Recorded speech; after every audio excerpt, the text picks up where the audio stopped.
नमस्कार, news state Uttar Pradesh Uttarakhand देख रहे हैं आप। पहाड़ समाचार में मैं हूं आपके साथ पूजा खंडूरी। खबरों की शुरुआत करेंगे देहरादून से आ रही बड़ी खबर के साथ। कुछ ही देर में अब कार्य मंत्रणा समिति की बैठक होगी। विधानसभा में ये कार्य मंत्रणा समिति की बैठक होने जा रही है। विधानसभा अध्यक्ष की अध्यक्षता में बैठक होगी।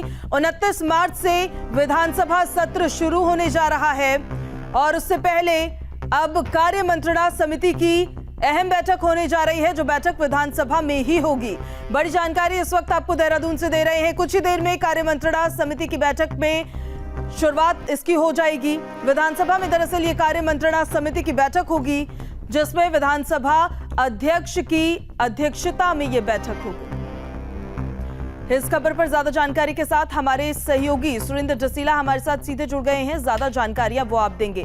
सुरेंद्र, कुछ ही देर में कार्य मंत्रणा समिति की बैठक शुरू होने जा रही है, क्या जानकारी आपके पास?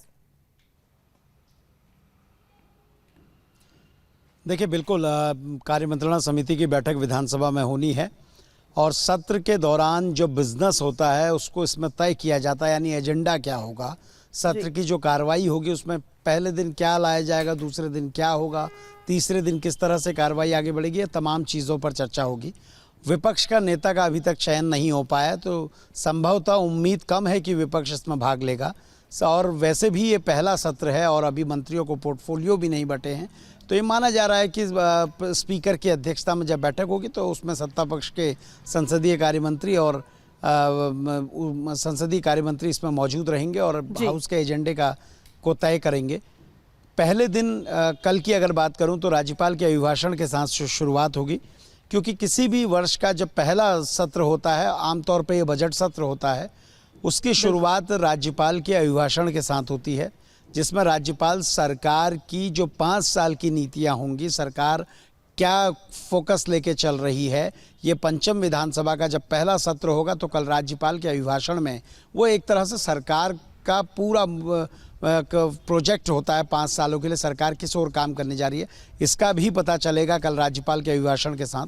अभिभाषण के दौरान कई बार विपक्ष हंगामा करता है अगर कोई चीज़ उसमें नज़र नहीं आती है या किसी मुद्दे पर वो चाहता है कि चर्चा हो, लेकिन आमतौर पे सबसे पहले शुरुआत राज्यपाल के अभिभाषण से ही होती है। इस बार भी बहुत ज़्यादा कोई हंगामे की उम्मीद अभी फ़िलहाल ऐसा नहीं है और ना विपक्ष के पास इस तरह, क्योंकि चुनाव अभी कुछ समय पहले संपन्न हुए हैं, सत्ता में दोबारा से भाजपा लौटी है, तो उम्मीद ये मानी जा रही है कि बहुत ज़्यादा कोई मुद्दे ऐसे नहीं होंगे विपक्ष के पास हंगामे के लिए, इसलिए राज्यपाल का जो अभिभाषण है वो संभवतः बिना किसी हंगामे के पूरा हो जाएगा।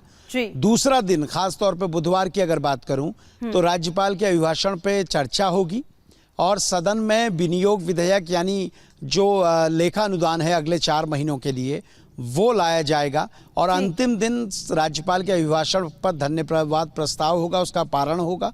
कुछ एकाध विधेयक जो होंगे वो सदन में लाए जाएंगे और 4 महीने का जो सप्लीमेंट्री बजट है वो पास होगा। तो इस तरह की कुछ कार्रवाई होगी, जिसके लिए अभी थोड़ी देर में बिजनेस एडवाइजरी कमेटी यानी कार्य मंत्रणा समिति की बैठक शुरू होने वाली है। चलिए ठीक है सुरेंद्र, आप बने रहिए हमारे साथ, आपसे लगातार हम अपडेट्स लेते रहेंगे।